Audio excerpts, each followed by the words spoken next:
네, 맞아요. 그래서 이 가장 이제 기본이 되면서도 중요한 이것들을 우리가 계속해서 익혀야겠죠. 우리 고등학생들도 지금 이제 잘 맨날 실수하고 틀리고 이런 것들이 이제 되게 많아요. 우리가 지금 배우는 이 내용들이요. 여러분 항상 기반이 튼튼해야 됩니다. 기반이. 여러분이 뭐 아무리 어려운 거 날고 길고 알아봤자 어차피 이 기본을 모르면요 아무짝에 쓸모가 없어요. 그러니까 지금 배우는 기본기를 익히는 게 내신 대비보다 1000만 배 중요합니다. 다시 한번 말합니다. 내신 점수 다 필요 없어요. 알겠죠? 니네 무조건 실력이 중요합니다. 지금 매일매일 보는 데일리 테스트 결과가 훨씬 중요하다는 거예요. 니네 뭐 80몇 점, 90몇 점 받는 거 그게 좋은 점은 딱 하나 있습니다. 기분이 좋습니다. 기분이 좋아요. 그게 다야. 그게 다야. 여러분이 최종적으로 기분이 좋으려면 실력이 좋아야 돼요. 너네가 지금 80점, 90점 받아서 기분이 좋아. 수능 조졌어. 기분이 좋을까요? 그럴 리가 없잖아요. 그렇죠? 그러니까 어떻게 해야 됩니까? 최후의 웃는 자가 진정으로 승리하는 겁니다. 그러려면요 지금 보는 시험을 잘 봐야 되는 겁니다. 데일리 테스트를. 알겠지? 윤서 오늘처럼 보면 안 된다. 알았어? 자, 보겠습니다. 지난번에 이제 했던 내용이 이제 여기까지였습니다. 투부정사의 가장 기본적인 것들을 배워봤는데 그냥 간단하게 리뷰만 하겠습니다. 제가 말로써 그냥 리뷰할게요. 자, 우리가 처음에 이제 준동사에 대해서 얘기하면서 준동사란 동사가 아니지만 동사와 비슷한 녀석이다 이러면서 시작을 했고요. 동사와 비슷한 여러 가지 특징이 있었는데 가장 중요한 특징은 준동사 앞에도 주어가 오고 준동사 뒤에도 목적어나 보어가 나온다. 이게 가장 중요한 특징이었습니다. 자, 준동사의 종류로서는 부정사, 동명사, 분사 세 가지 종류가 있는데 그 중에서 우리가 지난 시간까지 알아본 게 부정사였고요. 부정사는 이제 정해져 있지 않은 말 이런 뜻으로 해석이 따로 정해져 있지 않다. 그래서 품사도 무려 세 가지의 역할을 했죠. 명사 역할, 형용사 역할, 부사 역할. 그래서 이 세 가지 각각에 대해서 지난 시간에 아주 간단하게 우리가 다뤄봤습니다. 지난 시간까지 배웠던 거는요 투부정사의 기본적인 거라고 할 수 있어요. 오늘부터 배우는 거는요 투부정사의 신화 내용이다라고 생각하면 되겠습니다. 그래서 우리 책의 두 번째 페이지를 피면은 투부정사의 수동태부터 나와 있거든요. 그래서 이 부분부터 한번 같이 살펴보도록 하겠습니다. 자, 오늘은 이제 여러분이 또 필기할 공간이 부족하거나 또 이럴 수 있기 때문에 일단은 책을 기준으로서 제가 좀 설명을 드리도록 할게요. 자, 첫 번째 투부정사의 수동태인데요. 우리가 지난 시간에 필기를 했을 때 형태에 대해서 이미 알아봤었습니다. 투부정사의 기본형은 투의 동사원형이에요. 그런데 수동태로 쓴다면은 to에다가 비동사의 pp라는 요 놈이 섞이게 되고요. 그리고 완료형이 섞이게 되면은 have pp에다가 be pp라는 이렇게 합쳐서 to have pp라는 형태가 된다. 이렇게 정리할 수 있겠습니다. 자, 그러면요 예문을 바로 보면서 이 투부정사의 수동태가 어떻게 해석이 되는지 어느 상황에 써야 되는 건지 이 두 가지를 함께 알아볼게요. 자, 쓰임새의 설명을 좀 보자면 투부정사가 수동의 의미를 가지고 시제가 주절의 시제와 같을 때 사용한다라고 나와 있습니다. 자, 이 부분은요 사실 아래 나와 있는 투부정사의 시제랑 좀 같이 봐야 되거든요. 근데 일단 태가 기준이니까 태를 먼저 기준으로 한번 보겠습니다. 지난번에 필기를 내가 몇 번까지 했는지 기억이 안 나서 그냥 별표로 표시할게요. 투부정사의 태인데요. 수동의 의미를 가질 때는 당연히 수동태를 쓰고 능동의 의미를 가질 때는 능동태를 쓰겠죠. 너무나 당연한 말입니다. 자, 그래서 단순하게 말씀드리면요 이 능동과 수동을 구분하는 법을 먼저 알려줄게요. 시험에 꽤 잘 나오고요 고1 때도 나옵니다. 그렇기 때문에 좀 알아두시면 좋을 것 같은데요. 자, 일단은 능동형 같은 경우는 우리가 기본적인 to의 동사 원형 형태로 쓰죠. 수동 같은 경우는 방금 나왔다시피 to에다가 비동사의 pp를 이렇게 섞어서 씁니다. 이게 바로 수동형이죠. 자, 이거를 투부정사가 해석이 워낙 다양한데요. 저는 지금부터 해석의 기준을요. 명사적 용법, 그러니까 명사로 쓰일 때 해석이 있죠. 뭐뭐 하는 것. 이걸 기준으로 제가 해석을 써드릴게요. 뭐뭐 하는 것을 기준으로. 뭐뭐 하기 위에도 있고, 뭐뭐 해서, 뭐뭐 하다니, 뭐뭐 하기에 해석이 많잖아. 그러니까 해석이 많은 거를 일일이 다 대입할 수 없으니까 뭐뭐 하는 것 이걸 기준으로만 제가 해석을 써주겠다는 거예요. 이해되셨죠? 자, 그러면 기본적으로 to의 동사원형은 뭐뭐 하는 것으로 해석이 되겠죠. 그쵸? 명사로 쓰인다면은. 그러면 수동태는 해석이 어떻게 되는가? 능동은 뭔가를 하는 거고 수동은 뭔가를 당하는 거잖아요. 그러니까 수동으로 해석이 될 때는 뭐뭐 되는 것으로 해석이 돼요. 뭐뭐 되는 것. 됐어요? 자, 그러면은 지금 여기에서 to have been pp라고 나와 있는 게 있죠. 그렇죠? 그러면은 이 시제까지 한번 같이 알아볼게요. 여기다 제목에다 시제도 쓰겠습니다. 자, 그러면은요 여기서 완료형이 있습니다. 완료형. 자, 완료형은 to에다가 have pp를 붙이면 되거든. 이게 완료형이야. 그럼 완료형은 해석을 어떻게 하느냐? 자, 얘는 해석을 이렇게 하면 됩니다. 얘는 뭐뭐 하는 것, 얘는 뭐뭐 되는 것이죠? 이 녀석은요, 뭐뭐 했던 것 이렇게 해석이 됩니다. 뭐뭐 했던 것. 됐어요? 그럼 해석적 차이가 어때요? 얘는 뭐뭐 하는 거니까 현재처럼 해석이 되는데 얘는 했던 거니까 과거로 해석이 되죠. 됐어요? 그래서 해석에 이렇게 시제적 차이가 있다. 얘는 현재처럼, 얘는 과거처럼 해석이 된다. 자, 완료형과 수동형을 합쳐볼게요. 그러면은 완료, 수동이 되는 거죠. 그럼 완료, 수동은 어떻게 쓴다? to, have, been, pp 이렇게 되는 거거든.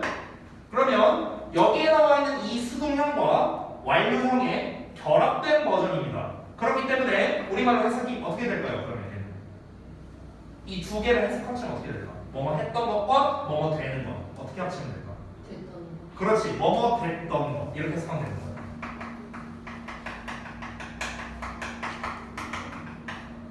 됐나요? 우리가 실제로 이 완료형의 이 2FPP가 여러분 입장에서는 되게 생소하게 들릴 수 있는데요. 실제로 우리가 일상생활에서 되게 많이 쓰는 표현입니다. 어떤 거냐면 이런 거예요. 우리 이제 고3 학생들이 졸업하고 난 다음에 저한테 와서 매년마다 하는 얘기가 바로 이 완료 부정사거든요. 2FPP. 이걸 매번 얘기해요. 아, 쌤, 저 지금 너무 후회돼요. 왜? 옛날에 공부 좀 할 걸 하면서 그렇게 생각해요. 공부 좀 열심히 하지 않았던 것에 대해서 저는 지금 너무나 후회가 돼요. 매년 듣는 얘기거든요. 뭐뭐 했던 것 앞에다가 나 붙이면은 뭐뭐 하지 않았던 것 이렇게 해석이 되겠죠. 제가 고등학교 때 공부를 하지 않았던 게 지금 너무나도 후회돼요. 맨날 얘기하는 거예요. 됐어요? 그러니까 우리 일상생활에서 굉장히 많이 쓰이는 표현이다라는 겁니다. 예시예요, 여러분. 예시 오해하지 마세요. 예시로서 그냥 얘기한 겁니다. 여러분 중3이잖아요. 고3까지 아직 많이 남았어요. 3년이나 남았습니다. 괜찮아요. 그때 가서 조지면 되죠. 자, 그래서 이제 수동태와 시제를 좀 함께 이제 봤는데요. 자, 구분하는 법을 좀 알려드리겠습니다. 사실 이 태, 능동과 수동 이 두 가지를 구분하는 거는요. 방법이 두 가지가 있는데 첫 번째는 해석을 해보는 거예요. 해석을 해보는 거. 됐어요? 해석으로 구분을 해보거나 아니면은요. 제가 이제 능수동을 구분하는 거에서 좀 일반적으로 알려준 게 있는데 이 능동 같은 경우는 일반적으로 뒤에 목적어가 나와요. 근데 수동형은 일반적으로는 목적어가 나오지는 않습니다. 일반적으로 그렇습니다. 일반적으로 항상 그런 게 아니에요. 그러니까 능동 뒤에 목적어가 있냐 없냐, 수동 뒤에 목적어가 있냐 없냐 이걸로 일반적으로 구분할 수 있다는 거죠. 그런데 여기 예문에는 바로 예외가 나왔네요. 바로 예외가 나왔습니다. 보시면은 to be given이라고 지금 수동형이 나와 있죠. 근데 뒤에 뭐가 나왔냐? scholarship, 장학금이라는 목적어가 나왔어요. 그래서 그러니까 수동이잖아, 지금 수동. 수동인데도 불구하고 뒤에 목적어가 나왔죠. 그렇죠? 방금 말한 거는 수동 뒤에는 목적어가 잘 안 나온다 했는데 수동 뒤에 목적어가 바로 나와버렸네요. 예외가 바로 생기게 됐습니다.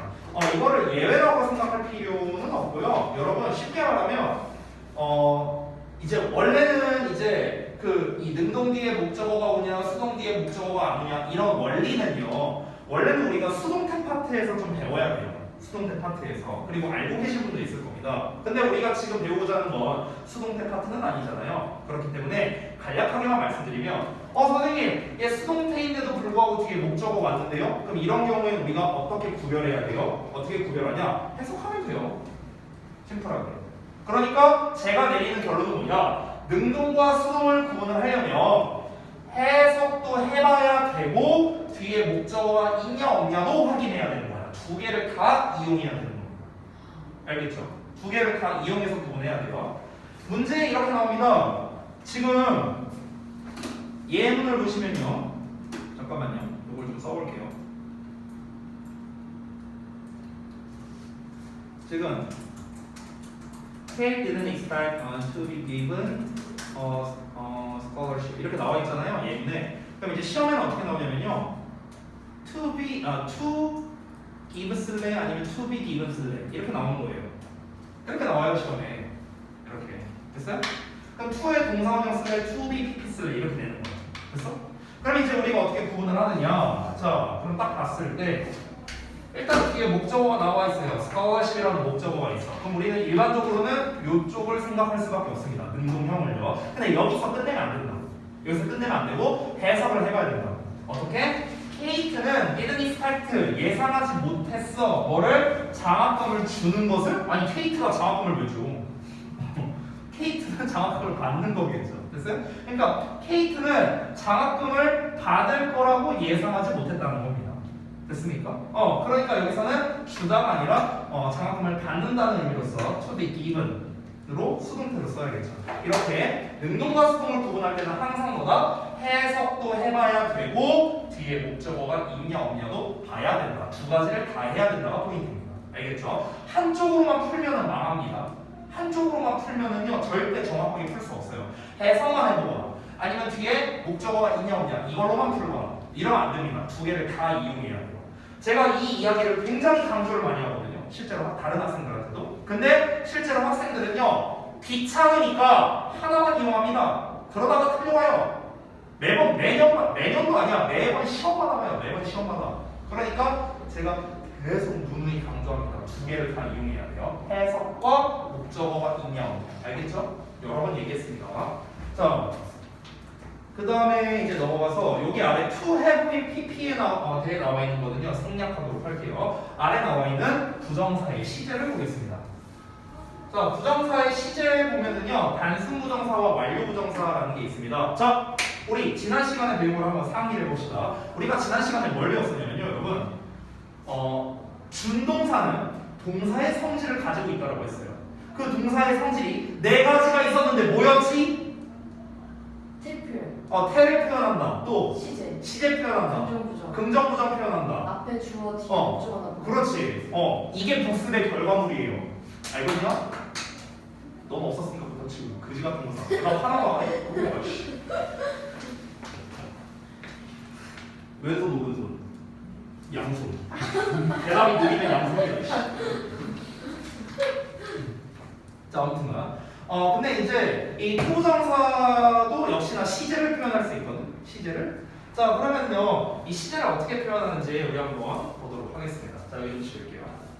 일단 설명을 한번 먼저 읽어볼게. 설명을 보면은요 단순 부정사, 완료 부정사 이렇게 나와 있어요. 단순 부정사는 그냥 to의 동사원형, 완료 부정사는 to에 have pp를 붙인다라는 겁니다. 그래서 쓰임새를 좀 보자면 to 부정사의 시제가 주절의 시제와 같을 때 사용한다 이렇게 나와 있고요. 얘는 to 부정사의 시제가 주절의 시제보다 앞설 때 사용한다. 설명이 이렇게 나와 있죠. 자, 이거를 간략하게 제가 좀 보여드리도록 하겠습니다. 자, 예를 들면 이런 거예요. 예를 들어서 예시를 두 개를 보여드릴게요. He seems to be a teacher. 이렇게 하나 써볼게요. 그리고 두 번째,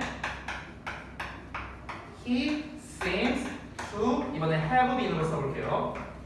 Have been a teacher. 이렇게 예문 두 개를 썼습니다. 자, 그럼 여기에 각각 예문을 보시면 여기는 to의 동사원형이 나왔는데 여기는 to의 have pp가 나왔죠. 그렇죠?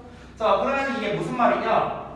투부정사의 시제가 그냥 to의 동사원형으로 썼다는 건 이게 무슨 뜻이냐면은 주절의 시제와 같다라고 지금 나와 있죠. 즉 무슨 말이냐? 주절에 나와 있는 요 동사 있죠. 요 동사의 시제와 똑같다라는 겁니다. 시제가 똑같다고요. 됐어? 즉 seems가 현재 시제잖아. 그러니까 to be도 현재 시제라는 뜻이에요. 됐어요? 이런 뜻이야. 자, 그런데 to have been, to have pp로 쓰면 뭐다? 주절의 시제보다 앞설 때 사용한다라고 했습니다. 앞선다는 건 뭐냐면요, 먼저 일어난 일이라고요. 먼저. 됐어요? 앞설 때라는 게 뭡니까? 먼저를 뜻하는 겁니다. 자, 그러면은 지금 여기 있는 seems와 뒤에 나와 있는 to have been은 시제가 똑같지 않은 거예요. seems는 현재 시제야. 그럼 to have been은 현재보다 먼저 일어난, 즉 과거 시제가 된다라는 거예요. 됐어? 그래서 해석이 어떻게 되는지 잘 잘 들어보세요. 위와 아래의 해석적 차이가 뭔지 잘 들어보세요. 위에 거 먼저. 그는 선생님인 것처럼 보여. 됐어요? 그는 선생님인 것처럼 보여. 아래 거. 그는 선생님이었던 것처럼 보여. 됐어요? 차이를 느낄 수 있어요? 위에 건 뭐냐면 내가 지금 어떤 사람을 봤는데 지금 저 사람 보니까 저 사람 직업은 선생님인 것 같아. 이 얘기하는 거야. 지금 선생님 일을 하고 있어. 이 얘기하는 거야. 아래 거는 뭐야? 내가 지금 저 사람을 보는데 지금은 아니지만 옛날에 선생님이라는 직업을 가졌던 것 같아. 이 얘기하는 거야. 이해돼요? 해석적 차이를 알겠죠? 알겠죠? 그래서 다시 한번 정리합니다. to에 have pp를 붙이면 뭐가 된다? 얘보다 먼저 일어난 거야. 얘보다 먼저. 그럼 여기서 약간 응용해 볼게요. 얘를 쌤이 과거 시제로 써볼게요. seemed라고 써볼게요. seemed. 그리고 똑같이 to have been이 나왔어. 자, 그럼 시제를 한번 파악해볼까? seemed는 무슨 시제? 과거 시제예요. 그럼 to have been은 무슨 시제일까? 과거. 대과거 시제예요. 대과거 시제. 됐어요? 그럼 해석을 해보면 어떻게 되냐? 그는 선생님이었던 것처럼 보였어. 이렇게 해석이 되는 거예요. 됐어요? 그래서 이제 이 투부정사의 시제에서 중요한 점은 무엇이냐? 이 완료부정사의 시제가 무엇이냐라는 건데요. 자, 완료부정사는 사실 책에 나와 있는 설명은 이거고요. 저는 책에 없는 설명을 하나 해드릴게요. 책에 안 나와 있는 설명. 자, 요 아래 빈 공간이 좀 있죠? 요 빈 공간에다가 제가 좀 쓰도록 하겠습니다, 여러분. 자, 여러분, 우리 잠깐 have pp라는 녀석을 볼까? have pp. 우리 이번 내신 대비 때도 배웠었잖아. 뭡니까, have pp? 현재 분사요? 현재 완료죠. 현재 완료. 우리가 현재 완료 진행형 배웠잖아요. 이번 내신 때. 이 이 완료라는 것 자체가요. 우리가 이제 가볍게 보긴 했지만 원래 현재 완료의 해석은 네 가지입니다. 완료, 계속, 경험, 결과 이렇게 뭐 네 가지 해석이 있어요. 다 필요 없고요. 그냥 여러분은요 두 개만 기억해 주세요. 두 개만. 이 have pp가 의미하는 바가 원래 두 개예요. 원래. 그래서 첫 번째는 뭐냐면요. 먼저 일어난 일. 이거를 가리키거나 아니면은 과거부터 지금까지 이런 의미가 되거든요. 원래 have pp가 뜻이 이 두 개야. 이 두 개밖에 없어요. 이 두 개밖에. 먼저 일어났거나 과거부터 지금까지가. 그래서 우리가 흔히 현재 완료의 경험의 의미라고 하면은 뭔가를 해본 적이 있다 이렇게 해석을 하잖아. 그렇잖아. 근데 얘들아, 해본 적이 있다라는 말 자체는 뭐예요? 지금보다 먼저 일어난 일 아니에요? 야, 나 부산 가봤어. 그럼 부산 가봤다는 말 자체가 뭐야? 지금 부산에 있다는 게 아니라 부산에 있어 봤다라는 소리잖아요. 먼저 일어난 일이잖아. 이해됐습니까? 그러니까 have pp라는 건 결국에는요 옛날부터 지금까지라는 의미 첫 번째와 지금을 기준으로 옛날에 일어났던 거. 그래서 이 두 개밖에 없다는 거예요. 해석 자체가요. 그래서 이거를 그러면은요 이 to have pp에 한번 적용을 해볼게요. 자, 그러면 이렇게 쓰겠습니다. 자, to have pp에다가 해석을 한번 적용해 볼게. 그럼 해석이 두 가지가 나오게 됩니다. 첫 번째, 먼저 일어난 일이니까 아까 제가 알려드렸던 해석, 뭐뭐 했던 것 이렇게 해석하면 되는 거예요. 뭐뭐 했던 것. 됐어요? 그리고 두 번째는 뭐가 있냐면요. 뭐뭐 과거부터 지금까지라고 했으니까 뭐뭐 해왔던 것 이렇게도 해석이 되는 거예요. 근데 책에는 해석이 이거밖에 안 나와 있거든요. 엄밀히 말하면 to have pp는 이 해석이 두 개가 있습니다. 뭐뭐 했던 것, 뭐뭐 해왔던 것. 됐어요? 그렇게 두 가지가 있어요. 됐나요? 자, 그래서 이 두 개의 해석을 여러분이 다 작성을 해주시면 되겠습니다. 뭐뭐 했던 것, 뭐뭐 해왔던 것. 됐나요? 자, 그래서 이제 우리가 단순하게 이제 지금 알아봤습니다. 이제 시제에 대한 거와 태에 대한 거. 이 정도면 사실 부정사에 대해서 진짜 그 웬만큼은 이제 거의 기본기는 여러분이 익혔다라고 볼 수 있겠습니다. 그 다음에 나오는 것들은 이제 의미상의 주어가 나와 있는데요. 의미상 주어는 생략할 겁니다. 설명. 왜? 내신 때 실습했거든요. 됐어요? 그래서 저는 의미상의 주어는요 읽고 넘어갈 거예요. 필기 안 할 겁니다. 읽고 넘어갈 거고 그리고 그 뒤를 보면요 의문사 투부정사 나와 있는데 이건 좀 중요해요. 그래서 이 부분을 좀 필기하면서 설명을 드릴 겁니다. 자 잠시 쉬었다가 이어서 볼게요.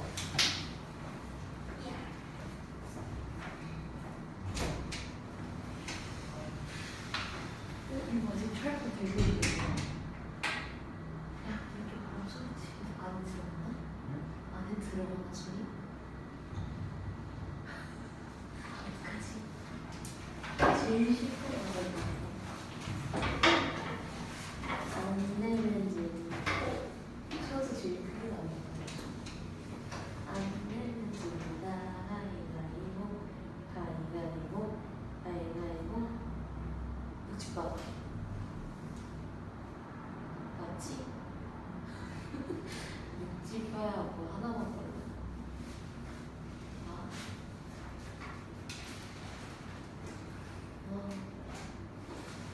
피곤해. 어제 방학생일까지 잠이 잘했어. 방학생. 일기도 도서관에.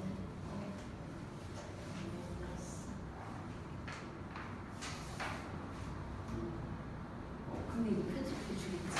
하나, 둘, 셋. 편집했으면 좋겠다. 하나, 둘, 셋. 편집 좀 하나, 둘, 셋. 지금 이거 편집 돼야 되는 거네. 가위가위하고 있어 봐요. 언니가 아프리카 TV 방송했어.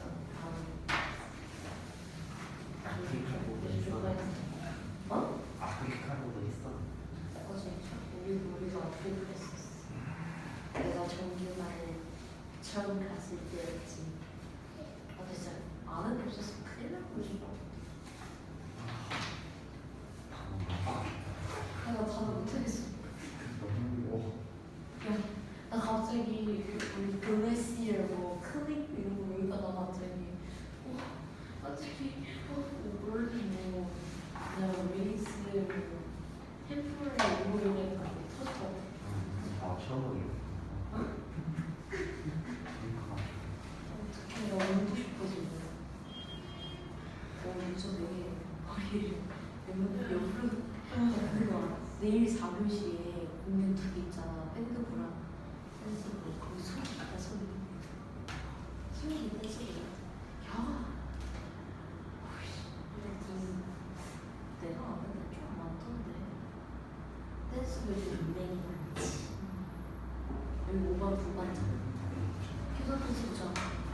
근데 너희가 댄스가 없나? 댄스. 우리는 밴드부 2명이 했어. 우리 밴드부인데 피아노랑 보컬. 어?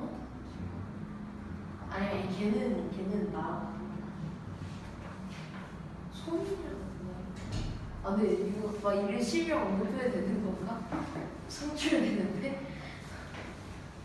아니 근데 이거 진짜 성취를 아씨 편집돼야 되는데 아 정말 봐서 그냥 편집을 해야 되는 건지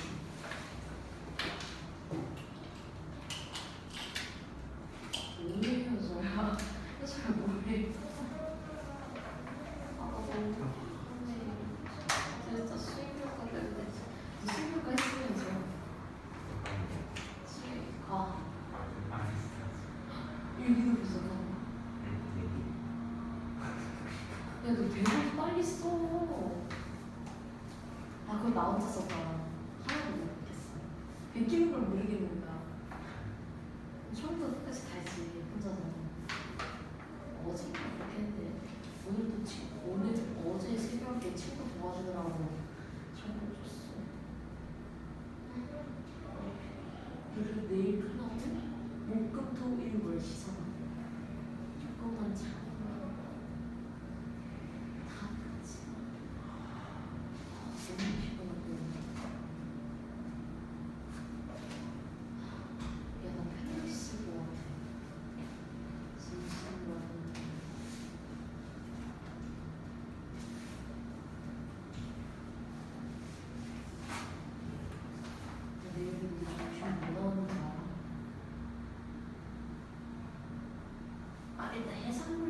그냥 떠먹는 아이스크림 나온다는 기억이.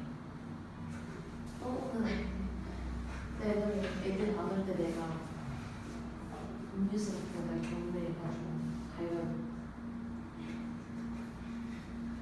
재밌어.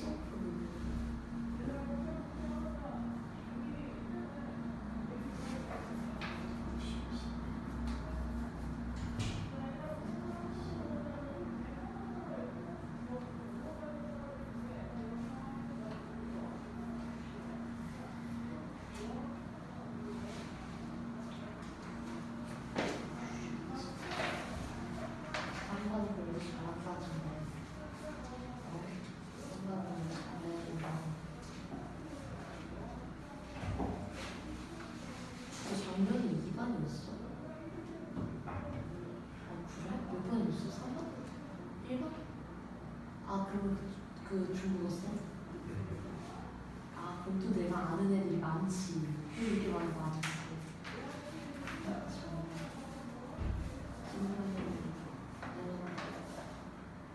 은학생 남자였어. 안녕하세요. 단어 열심히 외우고. 근데 이렇게 말하면 뭐 송출되는 거 아니야? 맞아요. 찍고 있으니까. 왜? 가위바위보 하고 놀고 있어. 어때? 쉬는 시간인데.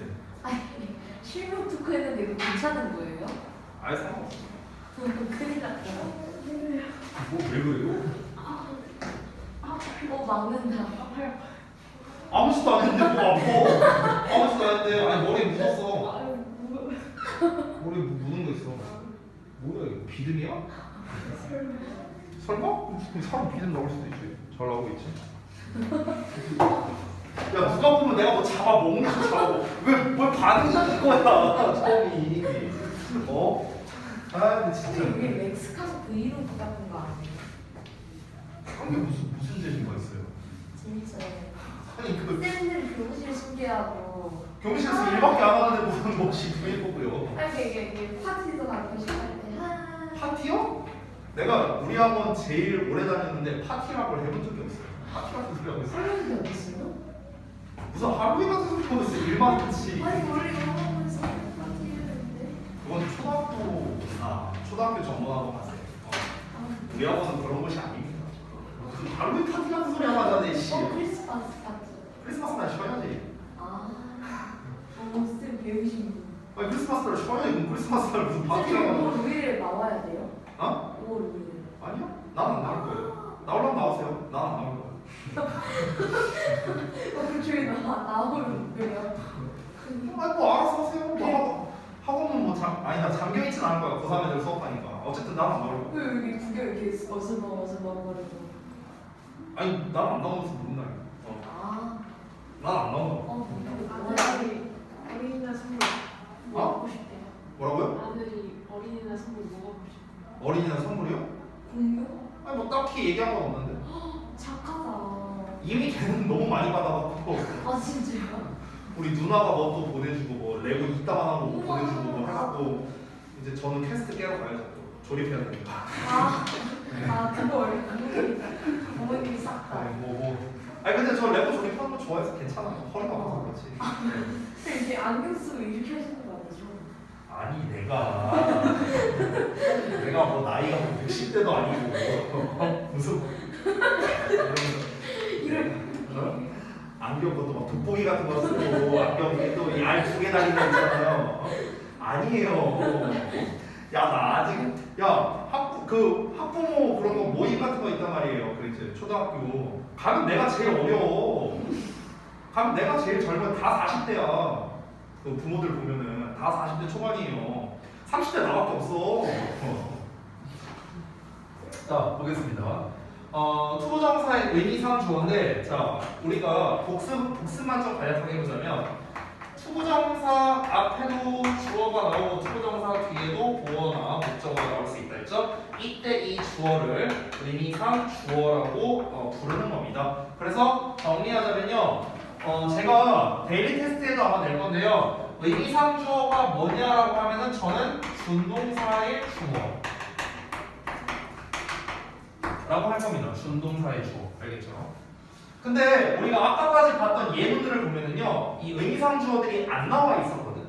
전부 이 의미상 주어를 쓸 때는 지금처럼 우리가 이제 배워서 알겠지만 기본적으로 for의 목적격으로서 이렇게 투부정사 앞에다가 써주거나 아니면은 여기 아래 좀 잘리긴 했는데 오브의 목적격으로 이렇게 써준다거나 투부정사 앞에다가 됐어요? 이렇게 쓰는 게 이제 일반적이죠. 근데 아까 전까지 봤던 예문에서는 의미상주어가 안 나와 있었단 말이지. 왜 그러냐면요. 의미상주어를 안 쓰는 경우는 두 가지라고 생각하면 되는데요. 이거는 이제 제가 내신 때 여러분께 설명드린 건데 복습 겸 다시 말씀드리겠습니다. 자, 의미상의 주어가 됐든 뭐 기타 등등이 됐든 간에 여러분 결국에는 생략된 거잖아요. 앞에서 나왔던 예문들 보면은요. 그러니까 생략을 하는 이유는 뭐냐? 굳이 말할 필요가 없으니까 생략하는 거예요. 말할 필요가 없으니까. 내가 그때 나 중학교 2학년 때 얘기해줬었잖아. 내신 때 기억나요? 내 친구 발 앞에 가갖고 기다려갖고 이러고 PC방 갔다고 했잖아. 내가 얘기해줬잖아. 근데 뭡니까? 말할 필요가 없는 거예요. 원시인 마냥 했어요. 이러면서 갔다고 원시인 마냥. 왜? 대화가 필요가 없거든. 대화가 필요가 없어요. 그냥 눈빛만 봐도 알 수 있어요. 이게 오래 지내다 보면. 우리 와이프랑도 그래요. 그냥 이렇게 딱 이제 난 이제 쪽방에서 막 이렇게 컴퓨터 막 게임하고 있는데 그럼 이게 와이프가 와요. 그럼 이게 눈빛이 뭐가 와. 그러면 이제 내가 얘기합니다. 치킨 먹을래? 그 와이프가 어떻게 알았어? 딱 이래. 그러고 시킬게요. 그냥 바로 시켜요. 말이 필요 없어요. 딱 삘이 온다고요. 삘이 말을 안 해도. 그래서 그러니까 생략이라는 건 결국에는요. 말을 굳이 하지 않아도 전달이 가능하니까 생략을 한다라고 볼 수 있겠습니다. 그러면 반대로 말해볼게요. 그럼 반대로 의미상의 주어를 쓰는 거는 어떤 경우겠어요? 생략하면 전달이 잘 안 될 때겠죠. 됐어요? 얘를 빼버리면은 전달이 명확하게 잘 안 되는 거야. 그런 경우에는 써줘야겠죠. 그런 경우에는. 됐어? 빼도 문제가 없을 때는 당연히 생략을 하는 거고. 됐죠? 이게 일단은 기본입니다. 기본. 자, 그래서 이 의미상의 주어를 넣은 부분을 이제 합쳐서 해석을 해보자면 의미상의 주어는요. 지금 여기 해석도 안 써있네요. 의미상의 주어는 기본적으로 주어랑 똑같이 은능이가로 해석하면 됩니다.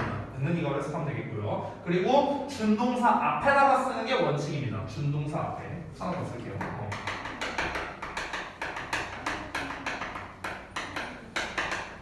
준동사 앞에 위치한다. 왜? 주어니까요. 아까도 말했잖아. 투부정사 앞에 주어가 나와야 된다. 그렇죠? 그러니까 준동사 앞에다가 써주면 된다. 의미상의 주어에서 여러분이 기억해야 될 건 뭐 이 정도가 되겠습니다. 이제 우리가 일반적으로는 for의 목적격으로 쓰지만 사람의 성격, 성질을 나타내는 표현이 나오면은 오브의 목적격을 쓴다라고 했었죠. 자, 책에 안 나와 있는 거 질문 하나 하겠습니다. 내신 때 했던 거예요. for 목적격, 오브 목적격 말고 하나 더 있었죠. 의미상의 주어를 표시하는 거. 그냥 뭐죠? 그냥 목적격도 있었어요. 그건 어느 상황에 있었죠? 정답 나왔네요. 오형식 구조입니다. 오형식 구조. 자, 한번 볼까요? 예를 들면 이런 겁니다. 아주 쉬운 예시로 하나 써보자면 I want you to be a teacher. 이렇게 썼어요. 그럼 이 예문에서는 어떻습니까? I want you 여기까지가 목적격 구조. 오형식 구조입니다. 자, 근데 이 목적어, 즉 목적격으로 you라고 나왔는데 해석이 어떻게 되는가? 나는 너가 선생님이 되기를 원한다. 이렇게 해석이 되는 거죠. 그러면 지금 you를 해석을 어떻게 했어요? 너가, 은근히가 붙여서 해석을 했죠. 주어처럼 해석을 했습니다. 목적어인데도 불구하고요. 왜? 이 투부정사의 의미상 주어의 역할을 하고 있기 때문에 그런 거예요. 됐죠? 자, 그래서 총 세 가지에 대해서 알아봤습니다. 자, 의미상 주어는 간단하게 이 정도로 넘어가도록 하겠습니다. 자, 중요한 부분이죠. 의문사, 투부정사. 여기 볼게요. 자, 일단 책에 나와 있는 설명을 한번 읽어볼까? 자, 책에 있는 설명을 보자면 의문사 플러스 투부정사는 명사구호. 자, 중요한 부분이니까 체크하겠습니다. 명사구호예요. 명사구호. 문장에서 주어, 목적어, 보어로 쓰인다. 주로 근데 뭐로 많이 쓰인다? 주로 목적어 역할을 많이 합니다. 주로 목적어 역할을 많이 해요. 자, 사용되는 의문사는 what, when, where, how, which입니다. 그리고 why는 쓸 수 없다. why는 쓸 수 없다. 됐어요? 딱 중요한 부분만 제가 밑줄 쳐놓은 겁니다. 밑줄만 기억하셔도 돼요. 밑줄만. 의문사 투부정사 밑줄 쳐야지. 자, 의문사 투부정사는 명사이기 때문에 주목보 역할을 하고요. 특히 목적어 역할을 많이 합니다. 목적어로 많이 쓰이기 때문에 을을 붙여 해석하는 경우가 많겠죠. 그렇죠? 그러면서 의문사 y는 쓸 수 없다. y2 동사원형 형태는 없다라는 겁니다. 자, 그러면요 되는가 여기 아래에 나와 있기 때문에 별도로 필기하지 않겠습니다. 자, what to 동사 원형 무엇을 뭐뭐 할지, when to 동사 원형 언제 뭐뭐 할지. 지금 여기에서 여러분 다 이 해석되는 거에 공통점을 보면요. 할지, 할지 됐어요? 다 해석이 똑같죠? 이 뭐뭐 할지에 해당하는 게 전부 다 투부정사예요. 전부 다 투부정사입니다. 그럼 나머지 해석을 보면 어떻습니까? 여러분이 아는 그대로 해석하면 돼요. what은 무엇, where 어디, how 어떻게, when 언제, which 어느로. 됐어요? 니는 아는 해석 쓰면 된다 라는 겁니다. 쉽죠?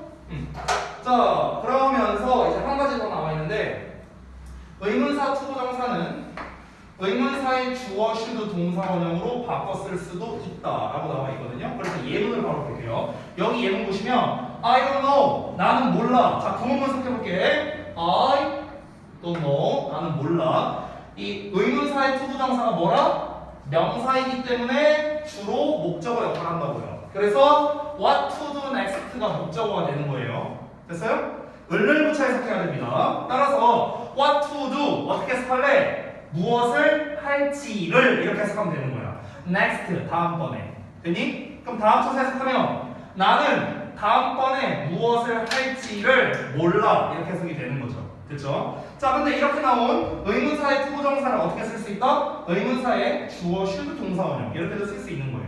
별거 없습니다. 의문사 what 그대로 썼어요. do 그대로 썼습니다. 이 to만 어떻게 바꾼 거야? 주어의 should로 써준 거예요. 됐어요? 주어는 뭐 쓰면 됩니까? 똑같은 거. 됐나요? 자, 그러면 여기까지가 의문사 투부정사의 가장 기본적인 것들이거든요. 근데 다 이제 예시들이에요. 예시들. 자, 의문 형용사에 대한 게 나와 있는데 얘까지만 설명하고 제가 퀴즈 하나 내볼게요. 맞추면 숙제 줄여줍니다. 우와. 대신 이유까지 맞춰야 돼요. 그러니구나. 자, 일단 요 부분을 좀 설명을 해줄게요. 의문 형용사 플러스 명사 플러스 투부정사 이렇게 나와 있습니다. 자, 잠깐 말씀드릴게요. 여러분, 우리가 흔히 의문사라고 부르는 녀석 있죠? 의문사. 내가 앞으로 의문사라고 말을 하면요, 여러분 머릿속에는 딱 이게 떠올라야 됩니다. 뭐냐면요, 육하 원칙이에요. 뭐라고요? 육하 원칙. 육하 원칙이 뭐예요? 언제, 어디서, 무엇을, 어떻게, 왜, 뭐 이런 거잖아요. 누가, 이런 것들. 이런 게 이제 육하 원칙이죠. 의문사란 곧 육하 원칙을 말하는 건데, 우리가 영어의 팔품사를 살펴보면요, 명사, 대명사, 동사, 형용사, 부사, 전치사, 접속사, 감탄사 이렇게 8개가 있습니다. 갑자기 괜찮으세요? 네, 자, 죄송해요. 자, 그러면은 여러분, 방금 전에 제가 말한 팔품사 중에서 의문사랑 품사가 있었어요? 명사, 대명사, 동사, 형용사, 부사, 전치사, 접속사, 감탄사. 의문사라고 내가 말한 거 있어? 없죠. 그러면은요, 의문사라는 품사는 없기 때문에 이 의문사라는 녀석들도 각자 맡고 있는 역할들이 있어요. 각자 맡고 있는 품사가 있다고. 그래서 의문사는요, 품사 종류가 몇 개 있냐면 총 3개가 있습니다. 3개. 첫 번째, 의문 대명사. 대명사의 역할을 하고요. 두 번째, 형용사의 역할에서 의문 형용사. 세 번째, 부사의 역할을 해서 의문 부사. 이렇게 3종류가 있습니다. 자, 그럼 여기에서 지금 책에 나와 있는 내용이 의문 형용사가 나와 있는데, 우리가 이미 잘 알고 있는 거는 형용사는 명사를 꾸며주는 거예요. 이건 다 알고 있는 거죠. 그렇지? 그래서 의문 형용사 뒤에 명사가 나오는 거예요. 됐죠? 자, 그러면 의문 형용사의 종류가 이제 대표적으로 3개가 있거든요. 근데 책에는 2개밖에 안 나와 있어서 그냥 이 2개만 제가 한번 필기를 해볼게요. 자, 의문 형용사는요, 2종류, which와 what이 있습니다. 그럼 의문대명사랑 생긴 게 똑같죠? 근데 해석이 다릅니다. 당연히 다르겠죠. 형용사니까. 얘네들은 형용사니까 둘 다 뒤에 명사가 나옵니다. 얘도 뒤에 명사가 나옵니다. 해석이 어떻게 되냐면 which는 어느라고 해석이 됩니다. 어느. what은 무슨 이렇게 해석이 됩니다. 됐어요? 자, 그러면은 여러분 여기에다가 투부정사를 그냥 뒤에 붙인 거거든. 아까 쌤이 잠깐 위에서 알려줬었는데 의문사 투부정사에서요, 의문사 투부정사에서 이 투부정사는 해석을 어떻게 써요? 뭐뭐 할지 이렇게 해석했단 말이야. 이건 똑같아요. 됐어? 그러면 이 앞부분은 어떻게 해석하면 돼요? 이거에 맞춰서 해석하면 되는 거예요. 됐어? 그럼 만약에 which 명사 투부정사 나오면은 어느 뭐뭐를 뭐뭐 할지. 됐어? what 명사 투부정사 나오면 무슨 뭐뭐를 뭐뭐 할지. 됐어? 이렇게 해석하면 되는 거야. 됐죠? 자, 그러면은 요 예문을 한번 보겠습니다. I can't decide. 나는 결정할 수 없어요. 어느 길을 택할지를. 이렇게 해석이 되는 거예요. 됐어요? 어느 길을 택할지. 됐니? 그대로 해석을 한 겁니다. 어느라는 녀석으로서 이제 꾸며주고 있는 거죠. 워드를. 됐죠? 자, 이렇게 어렵지 않습니다. 그냥 형용사와 명사를 꾸며줘서 어느 또는 무엇 이렇게 해석이 된다. 이렇게 보시면 되겠습니다. 자, 여기까지 해서 의문사 투부정사가 이제 끝이 났거든요. 아까 말했죠? 퀴즈 낸다고요. 자, 그럼 여러분이 제대로 요 내용을 이해했는지 제가 퀴즈 두 문제를 낼 겁니다.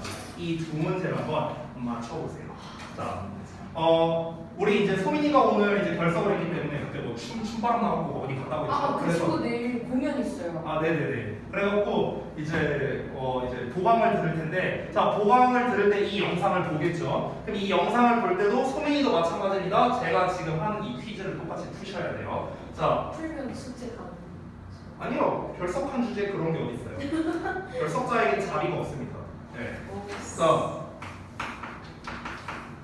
퀴즈 1번입니다. 일단 예문 쉬우니까 걱정하지 마세요.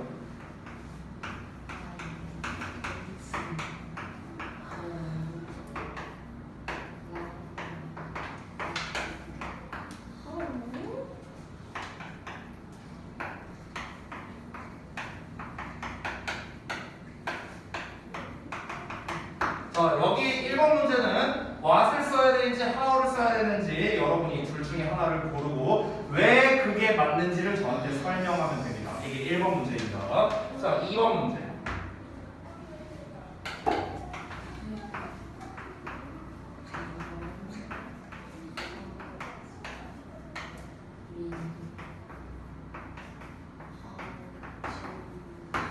자, 요 문장에서 요 부분 있죠? 요 부분을 똑같은 말로 바꿔 쓰면 됩니다. 자, 퀴즈 2개 됐습니다. 맞춰보세요. 제한 시간은 3분 드리겠습니다.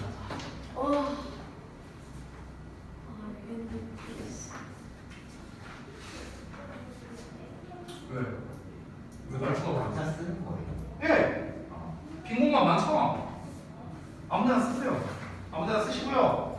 의문사 투부정사 여기 아래 빈 공간에다 쓰는 게 낫겠죠? 둘 다 의문사 투부정사에 관련된 거니까. 여러분 책 보고 해도 돼요. 안 남아 있거든요. 오픈북 시험입니다. 이야.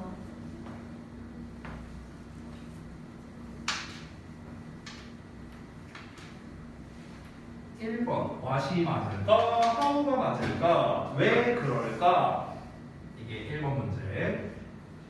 2번 문제 how to swim을 어떻게 똑같은 말이 되도록 바꿔 쓸 수 있을까? 심지어 여기 막 답이 막 앞에 나와 있네요. 그죠?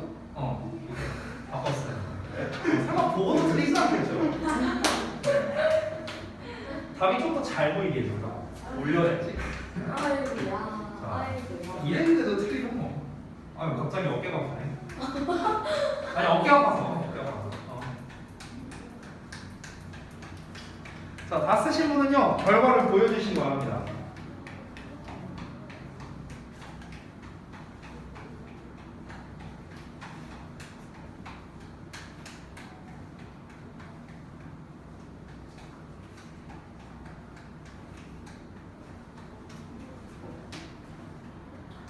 어, 1번에서 왜 얘가 정답인지를 설명하기가 좀 애매할 수 있거든요. 그러면은 제가 문제를 살짝만 바꿀게요.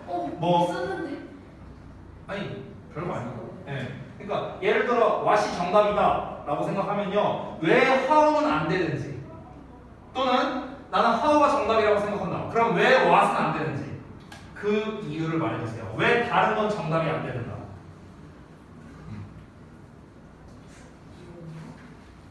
만약 둘 다 정답인 것 같은데 하시다면 둘 다 체크하셔도 돼요. 반대는 왜 답이 안 될까를 네, 설명해 주시면 됩니다. 설명을 쓸 필요는 없어요. 그냥 저한테 말로 해주시면 됩니다. 자, 어디 보자. 다 썼어?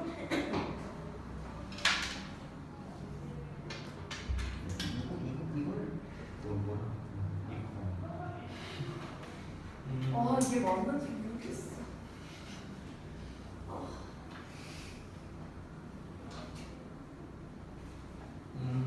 그렇군요.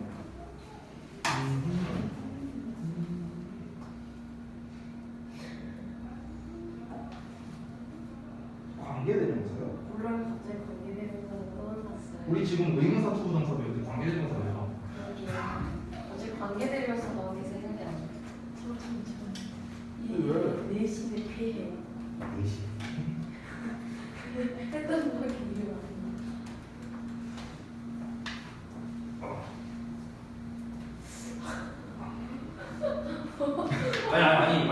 아니 연습이 연습이 아니고 운동. 아니 이거 보시는 이 혹시라도 이거 보시는 분들이 왜 오해가 다른 학원에서 이거 보이시면 아니 제가 이제 이 팔이 좀 안 좋아서 이게 맨날 이렇게 글씨를 이걸로 쓰다 보니까 이팔 풀려고 이렇게 하는 거예요. 와우 스윙을 하죠. 아니 연습이 되셨어요. 운동. 네, 예전에 때리셨다면서. 아니 한참 전이죠 한참 전. 아니 천년이 한참 전이 한 10년 됐어요 10년. 네. 자, 다 하신 걸 확인했거든요. 자, 그러면은 정답을 발표하겠습니다. 자, 1번은 what인데요. 와. 왜 how가 안 되는지가 중요하겠죠? 네. 근데 안 보이는 한번 해석해 볼까? 나 파티에서 뭘 입을지 모르겠어. 나 파티에서 어떻게 입을지 모르겠어. 비슷한데. 옷 입는 방법이. 옷 입는 방법이니까. 아, 네. 사실 이제 지금 현서가 말한 게 그나마 이제 가장 답에 이제 좀 가까운 것 같은데요. How to wear라는 거는요, 우리가 아까 위에서도 잠깐 나왔지만 의문사 투부정사에서 how 같은 경우는요, 뭐하는 방법으로 해석이 되거든요. 입는 방. 그럼 옷을 입는 방법을 모르겠다면은요, 옷을 이렇게 입어야 되냐, 이렇게 입어야 되냐, 이렇게 입어야 되냐. 그러니까 말 그대로 진짜 옷을 입는 방법에 대해서 말을 하는 겁니다. 이걸 모르겠다라는 의미니까 문맥상 적절하지 않겠죠. 그렇죠? How to wear를 쓰는 경우가 있어요. 진짜 옷을 입는 방법을 모르는 경우가 있습니다. 그게 어디냐? 군대예요. 아. 군대 처음 가면요 훈련소 들어가잖아. 그러면은 옷을 막 주거든요. 군복이랑 이것저것 주거든요. 그리고 5분 내로 입고 나오래요. 근데 진짜 입는 방법을 몰라요. 뭐부터 입어야 되는지 몰라요. 안 알려줘요. 어떻게? 뭐 어떻게 그냥 눈치껏 입는 거지 뭐. 어. 그러니까 그런 경우에는 진짜 how to wear를 쓸 수 있겠죠. 그런 경우에는. 자, 근데 여기에서 선생님 그러면요 만약에 여기에서 이럴 수도 있잖아요. 내가 예전에 이 예문을 썼는데 한 친구가 이렇게 질문했습니다. 선생님 파티 갔는데 파티복이 평범한 옷이 아니어서 진짜 입는 방법을 모를 수도 있잖아요. 이렇게 말한 친구가 있었어요. 그렇죠? 자, 그럼 이 주장에 대해서 어떻게 생각하세요? 그러면 how를 써도 되는 거 아니야? 그래서 파티복이 있어. 근데 파티복을 진짜 어떻게 입는지 몰라. 이럴 수도 있잖아. 파티복이란 말이 없잖아요. 아니 파티에서란 말이 나와 있습니다. 아. 군대에서로 바꿀까요 그러면? 자, 이런 경우에도 역시나 how는 정답이 될 수 없습니다. 왜 안 되냐면요. 이건 조금 어려운 말일 수 있는데 자 잠깐만 볼게요. what은요 의문 대명사예요. 품사가 대명사입니다. what 자체가 명사예요. how는 근데요 의문 부사입니다. 부사 방법을 나타내기 때문에 어떻게라고 해석이 되죠. 우리 관계 부사라고도 하잖아요. how 관계 부사잖아. 부사. 그러니까 how는 품사가 부사예요. 부사. what은 명사고요. 대명사고요. 그럼 잘 봐봐요 여러분. 문법적으로 좀 접근을 해볼게. what이 대명사이기 때문에 어쨌든 명사잖아. 그럼 what이라는 녀석은요 주목보 중에 하나의 역할을 해야 돼요. 맞죠? 명사니까. 그럼 이 what이라는 녀석은 셋 중에 어떤 역할을 하고 있을까? 여기에서 어떤 역할을 하고 있는가? 바로 목적어의 역할을 하고 있습니다. 왜 목적어 역할을 하고 있는가? 여러분 where라는 건 있다란 뜻이죠. 있다. 뭐뭐를 있다야. 근데 where 뒤에 목적어 있어 없어? 없잖아요. 왜 없을까? 여기 나와 있으니까. 원술. 됐어요? 여기 where 뒤에는 목적어가 없어요. 목적어가 없으니까 목적어를 써야 될 거 아니야. 그러니까 목적어를 여기다 쓴 거죠. what이라고. 아. 됐나요? 목적어니까 해석이 어떻게 되니까 무엇을 을로 해석이 되잖아요. 무엇을 입을지를 을 붙잖아. 목적어죠. how는 부사이기 때문에 목적어 역할을 할 수 없습니다. 그래서 how는 불가능한 거예요. 됐나요? 만약에 여기에다가 are should라는 단어를 써볼까요? 군복? 그럼 나는 군복을 어떻게 입을지 모르겠어 하면은 말이 되는 거죠. 됐나요? 그러니까 where 뒤에 목적어가 나와 있으면 how를 쓰는 게 맞다라는 거예요. 아시겠죠? 이게 학생들이 많이 틀리는 문제 중 하나입니다. 실제 시험에서 의문사 투부정사 중등부에서요 what 동사 원형과 how 동사 원형을 구분하는 문제가 꽤 잘 나오는 편이에요. 됐어요? 그때 구분하실 때 어떻게 하면 되느냐? 지금처럼 목적어가 있냐 없냐고 구분을 하셔도 되고요. 아니면 뭐하는 방법이라는 말을 집어넣어서 말이 되는지 안 되는지 이거를 여러분께서 또 해석을 해보시면 되겠습니다. 자, 두 번째 거 넘어갈게요.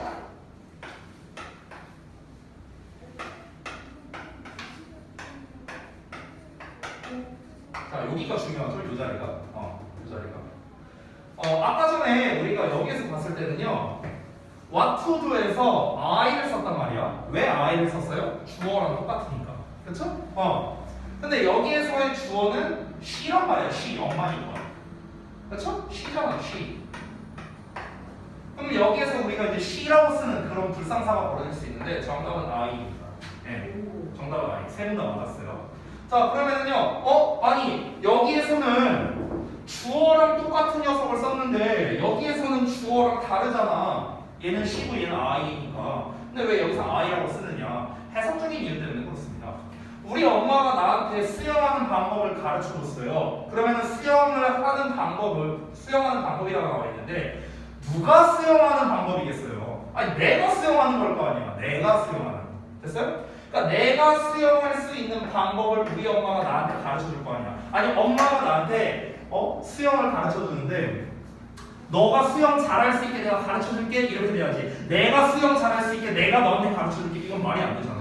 내가 여러분한테 영어를 가르쳐 주는데 내가 너네한테 영어를 가르쳐 주는 이유는 너네가 영어를 잘하기 위해서인 거지 내가 영어를 잘하기 위해서 지금 가르치는 게 아니잖아요. 아니 나는 영어 더 잘 안 해도 돼요. 됐어? 그러니까 그 간접 목적어에 해당하는 me가 문맥상 더 맞아서 I라고 쓴 겁니다. 됐죠? 네. 자, 그래서 약속대로 원래 숙제를 이제 내려고 했던 분량에서 한 개 빼줄게요. 네.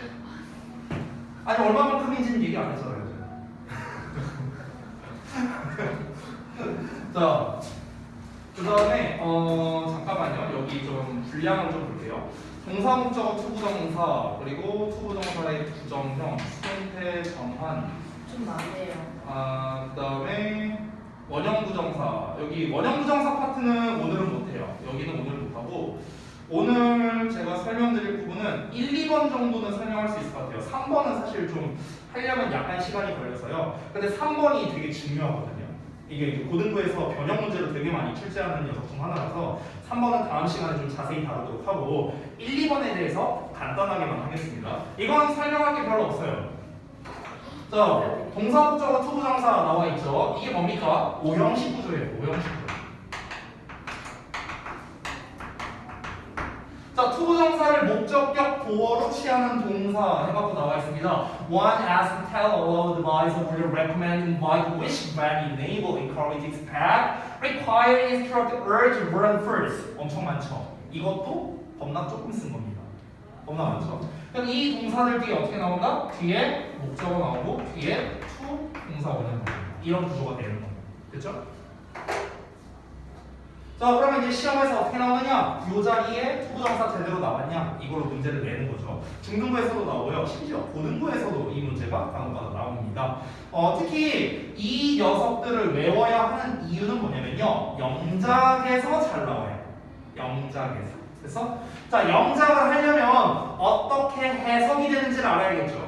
해석이 어떻게 되는지를 알아야 우리가 영어로 글을 쓰던가 말던가 할 거 아니야. 그렇지? 그래서 해석하는 방법을 알려주자면 동사는 그냥 여기 나와 있는 동사 뜻 그대로 해석하면 되겠고요. 핵심은 이 두 개입니다. 자, 가장 핵심적으로 말해주자면 얘는 목적어고 얘는 결국에는 목적격 보어잖아요. 그렇기 때문에 둘의 해석은요. 주어 동사처럼 해석이 포인트예요. 주어 동사처럼 해석한다. 얘를 주어처럼 해석하고요. 얘를 동사처럼 해석하는 거예요. 됐어? 이게 포인트입니다. 그래서 해석을 잠깐 예문을 좀 보자면요. 아래 보시면 My father wants me to become a doctor 이렇게 나와 있죠. 그럼 여기 me라는 목적어가 나왔고 to become a doctor 목적격 보어가 나와 있어. 그럼 이 둘을 어떻게 해석해라? 주어 동사처럼 해석하라고. 주어 동사처럼. 그럼 해볼까요? My father 우리 아빠는 wants 원합니다. 내가 의사가 되는 것을. 됐어? 내가 의사가 된다 이렇게 해석하지 말고요. 그러면 진짜 동사가 돼버리니까 내가 의사가 된다가 아니라 내가 의사가 되는 것을 우리 아빠가 원한다. 됐어요? 이렇게 하면 된다고. 아래 것도 보면은 she asked. 자 여기서의 ask는 물어보다가 아니고요. 부탁하다의 뜻입니다. 부탁하다. 그녀가 부탁했어. 뭘 부탁했어? 그가 그 문서를 복사하도록 부탁했다고요. 그가 복사하다. 됐어? 주어 동사처럼 해석했죠. 그가 그 문서를 복사하도록 부탁을 했다는 거예요. 되셨나요? 그러니까 기본은 뭡니까? 주어 동사처럼 해석한다는 게 기본입니다. 이게 제일 중요해요. 자, 그러면요 우리가 이제 투부정사가 와야 되는지 아니면 당겨 와야 되는지 이 동사에 따라서 달라진다고 했죠? 다시 한번 말하면 외워야 됩니다. 그러면 제가 다음 시간에 테스트를 볼 수밖에 없겠죠. 뭐가 아니야 자식아. 너는 오늘 시험도 다음 시간부터는요 데일리 테스트 못 보면요 제 시험 볼 거예요. 다 맞을 때까지. 토시 하나 안 빼고 다 맞을 때까지. 내가 답지에 써놓은 거 토시 하나 안 빠지고 다 맞을 때까지 무한 재시험 볼 겁니다. 그러니까 복습 잘 해오세요. 내가 분명 복습을 해오라고 했는데 복습이 제대로 안 된 것 같아 윤서야. 그럼 어떻게 해야 돼? 내가 강제로라도 시켜야겠지 복습을. 그죠? 그 복습을 강제로 시키려면 어떻게 해야 될까요? 데일리를 내면 돼요. 데일리를 못 보면은 너네가 단어를 막 필사적으로 외우잖아요. 쉬는 시간에도 단어 외우고 그랬잖아. 왜 그럴까요? 통과 못하면 깜지 쓰니까 집에 늦게 가니까잖아. 아니에요? 내 말 맞잖아요. 단어 시험을 못 보면 늦게 가니까 단어를 필사적으로 외우는 거죠. 데일리 테스트는 대충 봐도 내가 늦게 안 보내니까 그런 거잖아. 그럼 나에게 남은 방법은 뭐밖에 없어요. 데일리를 못 보면 남는다. 이거밖에 없는 거죠. 그러면 제가 한 번의 기회를 줄게요. 한 번의 기회를 주겠습니다. 다음 시간에 데일리를 못 본다고 해서 제가 남기진 않을게요. 남기진 않을게요. 근데 그 결과를 보고 저는 판단하겠습니다. 만약에 결과가 또 좋지 않다. 그러면은 저는 최후의 수단을 쓸 수밖에 없습니다. 알겠죠? 뭔가 내가 느끼기에 얘가 복습을 제대로 안 해온 것 같다 이런 느낌적인 느낌이 든다면요 저는 이 데일리 테스트를 강화할 수밖에 없다라는 거. 그리고 이 데일리 테스트의 강화는요 내신 대비 때도 이어질 겁니다. 알겠죠? 너무 무서워. 그러니까요 여러분 복습 잘 해보세요. 제가 여러분한테 그냥 복습해와 이러면 니네 잘 안 하잖아. 내가 이 강제성을 부여하기 전에 알아서 복습 잘 해보세요. 알겠죠? 자, 숙제 말씀드리고 마치도록 하겠습니다. 뭐가 무서워? 내가 뭐 소리를 질렀어. 너네 혼내기를 했어. 여러분께서 처음에 저한테 그 설문조사에서 부탁할 때 화내지 말아달라고 해서 내가 뭐 화낸 적도 없는. 무서워요. 뭐가 더 무서워? 너무 잘해주고 있네. 무서워요. 자, 오늘의 복습 내용은요. 지난 시간에 했던 거를 그냥 넘어가면 또 까먹겠죠? 그러니까 지난 시간에 했던 것도 포함입니다. 3쪽에서 7쪽까지입니다. 근데요, 잠깐만요. 3쪽에서 7쪽. 근데 7쪽 전체는 아니고요. 7쪽에 위에 2번, 위에 1번까지입니다. 위에 1번. 위에 1번까지. 자, 여기까지 내용 복습 해오시면 됩니다. 여기다 내가 써놓을 거예요. 데일리 테스트 실시 예정입니다. 이걸 가지고요. 개념 테스트. 자 그리고 문제풀이에 대한 거는요 제가 이제 그 일단은 그 개념 설명이 좀 어느 정도 끝나고 난 다음에 이제 개별 첨삭을 해줄 거라서요. 그래서 일단 문제풀이는 그렇게 뭐 많이 하지는 않을 거예요. 우리가 10번까지 지난번에 풀었었잖아요. 그래서 잠깐만 우리 모레 안 오잖아요. 네. 토요일 날에는 심지어 또 시험 보니까 진도도 안 나가잖아요. 그쵸? 우와. 그쵸? 그럼 다음 주 화요일까지인 거죠 지금 숙제가. 네. 그죠? 잠깐만요. 잘못했어요. 아니 왜? 잘못했어요. 아니 일주일 뒤야 일주일 뒤. 안 돼요, 저희 많이 바빠요. 저희한테 바빠요. 아 그래요? 그러면은 그 바쁘다는 타당성을 나한테 얘기를 하면은요 제가 줄여줄게요. 타당성을 얘기해보세요. 논리적으로 내가 인지할 수 있게. 근데 그 바쁘다는 게 나보다 안 바쁘면은 숙제를 원래 내려던 거에서 2배를 낼 거고요. 알겠어요. 만약에 바쁘다는 걸 내가 이해하면은요 줄여줄게요. 얘기하세요. 안 바쁜 건 아닐게요. 아 그래요? 안 바쁘면 많이 내줄게요. 아니요. 안 바쁘다며. 무서워요. 여러분 제가 그 학생들과 말싸움에서 져본 적이 없습니다. 자, 11번부터요. 잠깐만요. 무서워요. 11번이 몇 쪽이야? 12쪽이네요.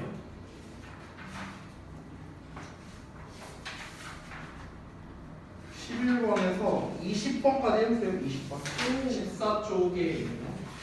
오. 11에서 20번. 오. 가장 중요한 거는요 질문 체크입니다. 근데 질문 체크가 전혀 안 돼 있더라고요. 네, 저번 봐요. 네. 아참 환선은요 그 1에서 20번까지입니다. 어떡해. 불쌍해요. 제가 이거 얘기해도 될런지 모르겠는데 그 지난번에 이거는 이제 촬영 끊고 얘기할게요.